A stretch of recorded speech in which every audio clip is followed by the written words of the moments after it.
اے اہل ایمان، گفتگو کے وقت پیغمبر صلی اللہ علیہ وآلہ وسلم سے رائنا نہ کہا کرو، انظرنا کہا کرو، اور خوب سن رکھو، اور کافروں کے لیے دکھ دینے والا عذاب ہے۔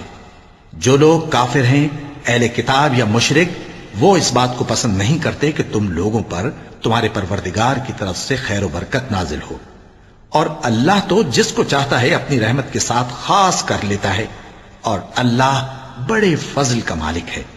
ہم جس آیت کو منسوخ کر دیتے یا اسے فراموش کرا دیتے ہیں تو اس سے بہتر یا ویسی ہی اور آیت بھیج دیتی ہیں۔ کیا تم نہیں جانتے کہ اللہ ہر بات پر قادر ہے؟ کیا تمہیں معلوم نہیں کہ آسمانوں اور زمین کی سلطنت اللہ ہی کی ہے، اور اللہ کے سوا تمہارا کوئی دوست اور مددگار نہیں؟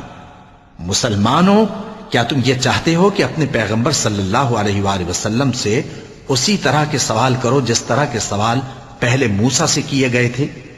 اور جس شخص نے ایمان چھوڑ کر اس کے بدلے کفر لیا تو یقیناً وہ سیدھے رستے سے بھٹک گیا۔ بہت سے اہل کتاب اپنے دل کی جلن سے یہ چاہتے ہیں کہ ایمان لا چکنے کے بعد تم کو پھر کافر بنا دیں، حالانکہ ان پر حق ظاہر ہو چکا ہے۔ تو تم معاف کر دو اور درگزر کرو یہاں تک کہ اللہ اپنا دوسرا حکم بھیجے۔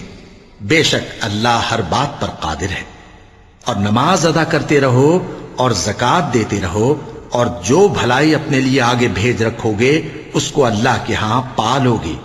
کچھ شک نہیں کہ اللہ تمہارے سب کاموں کو دیکھ رہا ہے۔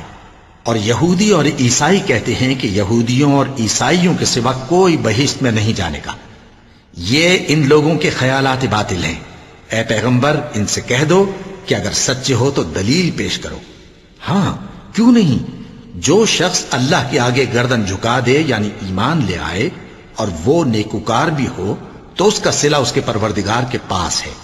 اور ایسے لوگوں کو قیامت کے دن نہ کسی طرح کا خوف ہوگا اور نہ وہ غمناک ہوں گے۔